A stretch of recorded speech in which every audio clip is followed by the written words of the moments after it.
I guess my question would be for people that haven't had a crazy life experience Yeah. and they don't find it normal to try to connect with people like you and Ken on LinkedIn or things of that nature.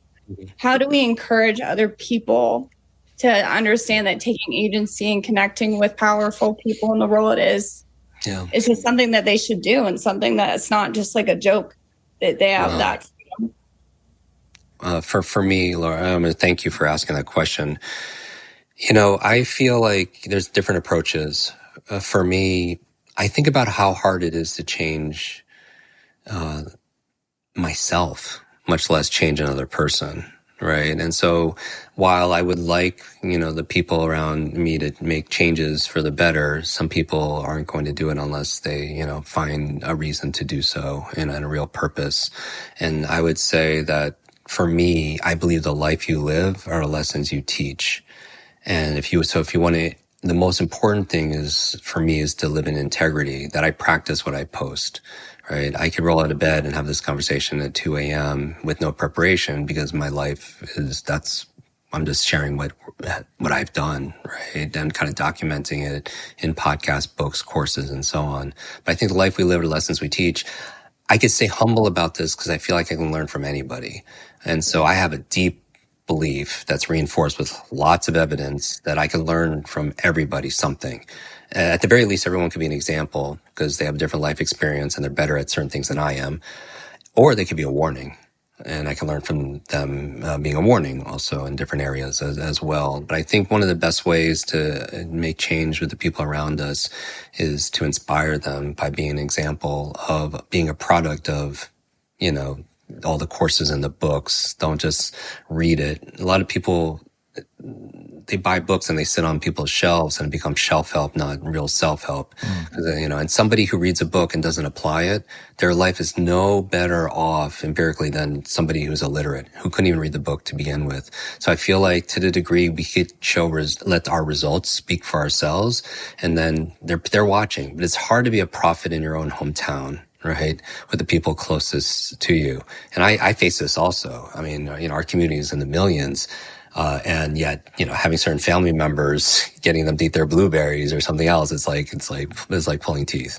Yeah. Or in that case, broccoli, it's stuck in their teeth. But I would just say, do the best you can with what you can, and that, and your results will speak for themselves. And that also, it's important that certain people in our lives, we could choose who we love, but, we could also choose who's our peers, like who has emotional influence on how we feel about ourselves and act. And, if we just fuel our lives with the opinions and expectations of other people, we're going to run out of gas, even if those are positive opinions. Right. And so be a thermostat, not a thermometer, and lead by example. Yeah, Laura, I got a question. The nature of your question tells me you're thinking of somebody. Do you mind sharing? You don't have to share their name if you don't want to embarrass them, but who is this person that you were asking that question on behalf of, and what is that? What is their unique challenge that you're trying to help them with? Because I've got something, but I want to know that first. My mom is a huge Ramsey fan. Mm-hmm. She introduced me to you. Mm-hmm. I knew Jim because of my brain injury, but she loves being a consumer of all of this information. And she's incredibly intelligent, but she has somewhat of a limited mindset about like stuff outside of work. So retirement, can be very difficult for people that don't want to, take the limits off themselves as far as what they spend their time doing, especially if they love their job, which she does. Mm-hmm. So I think about my mom.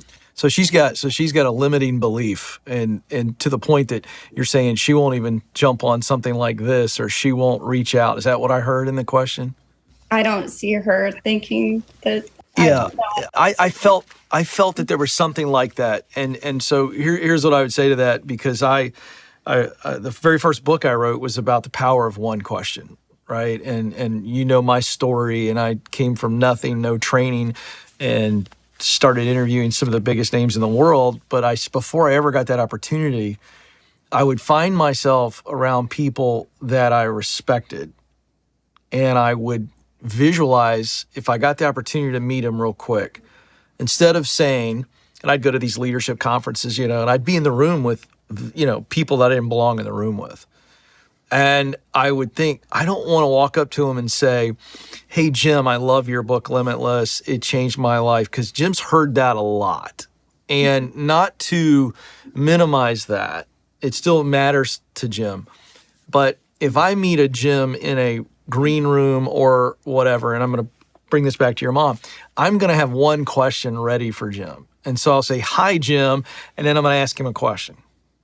And in doing so, I've disarmed him, because if it's a thoughtful question, he thinks I'm going to come up and say something like I demonstrated. And so I'm handing the ball to him, and inevitably people like him and successful people in your mom's life that she may feel intimidated, like she doesn't belong around them. Maybe somebody in her church that's debt-free and, or whatever, or she comes to a Ramsey event, she's got an opportunity to meet Dave or whatever. By asking something that she really wants to know, it is the ultimate sign of respect to the person she's asking, because everyone's opinion is the most important thing. We are our favorite topic. And so I think when you lack belief and you don't think you can belong to kind of engage and get help from somebody, because we all need help, I think you've gotta default to, what is something that I need to know that this person has an opinion on? And you may not have all the confidence in the world, but you just connect that way. And you begin to believe that successful people want to help other people. It's the one misnomer about successful people, Jim, that I think people that criticize people that are successful is they don't understand when you actually meet a successful person. There are some jerks out there, and you and I have met them. But most of them have this attitude, if you're bold enough, and even if you're nervous, and your mom's nervous and shaky, but the boldness to just ask a question, I find that successful people, Jim, want to say, come on, the water's nice where I'm at. I want to help you because I didn't get where I'm at on my own. Would you agree with that? Yeah. You'll never see like a fitness athlete, criticize somebody who's, going to the gym and, just starting out any more than you would a writer who's somebody else's like. And it's a good reminder that every professional was once an amateur, every expert was once a beginner, and we all start there. For me, the reason I do these demonstrations, or even in our courses, teach people to double their reading speed, or even what we did with the food, is you could teach that to your mom, because you're getting her to do something she wouldn't normally think she could do. And she thinks like, wow, if I could do that, what else can I do? And it starts to redraw the borders and boundaries of what's possible. So sharing what you've learned in a practical way, very small. So the key to motivation is, for motivating yourself or somebody else, is P times E times S3. And so this is for me. I realized when I was writing Limitless, I was going to send the book to the publisher, and I was like, well, 100% of the people get the results they're hoping for. My honest answer was no, because it was all methodology. But you have to address mindset and motivation. Otherwise, people won't do it, the methods. But P times E times S3, and I hope this serves everybody in some way. The P is purpose, right? And for me, it's the reason. Without the reason, you won't get the result. Things have to go from your head to your heart, then they'll go to your hands, right? You could have goals in your head, but if you're not acting with your hands, you're procrastinating. Check in with this. So a few years ago, I saw someone on the street really quick, and the person I didn't recognize and said hello to me. But when I heard his voice, I knew exactly, because it was very embarrassing, right? I'm a memory guy, so everyone expects me to remember everybody. But when I heard his voice, I remembered who it was, but he looked completely different. And the backstory is, this guy was unhealthy, like the most unhealthy person I knew for the longest time. When I saw him that day, he looked younger. He had this glow. He lost all this weight. I mean, he was unrecognizable. And I asked him, because I'm curious, right? Genius leaves clues. What were you doing? And he tells me all these things he was doing. I was like, me and our friends were telling you to do this for years, and you never did it. You took pride in being unhealthy and doing your vices. He's like, yeah, but I was on a business trip. I came home and my daughter was crying hysterically. And when she stopped, I realized she told me she had a nightmare that I died. I wasn't there for her. And he found purpose, because everyone intellectually knows what they should do. But if you don't feel it, we're not going to do it.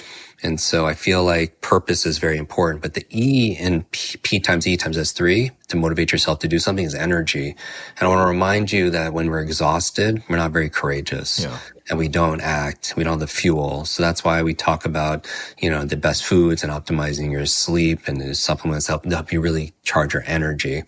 Because if let's say you want to work out, you don't have the purpose, you're not going to work out. But if you don't have the energy, you're not going to work out or read. And then finally, the S3, probably the most important thing, is small, simple steps.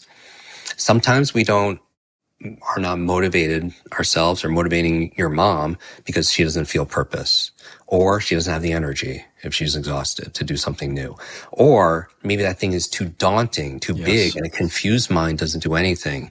So how do you mitigate that? Small, simple steps. So maybe working out, getting a family member to work out at the gym is too big of a step, but a small, simple step is putting on your running shoes. Like, we had a biological dentist on our podcast talking about oral health and brain health. And I was like, how do you get people to floss? And it was like, your kids, get them to floss one tooth. That's a small, simple step, right?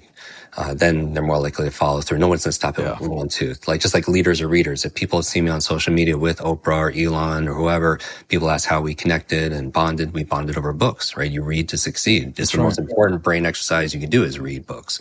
But if you're not doing it as part of your regular daily routine, maybe a small, simple step, open up the book, right? Everyone could do that. Read one line in a book, right? Because little by little, a little becomes a lot, right? Because inch by inch is a cinch, yard by yard is just too hard. But that consistency compounds. So talking to your mother or anybody listening here to motivate somebody else, purpose, energy, break things down to small, simple steps.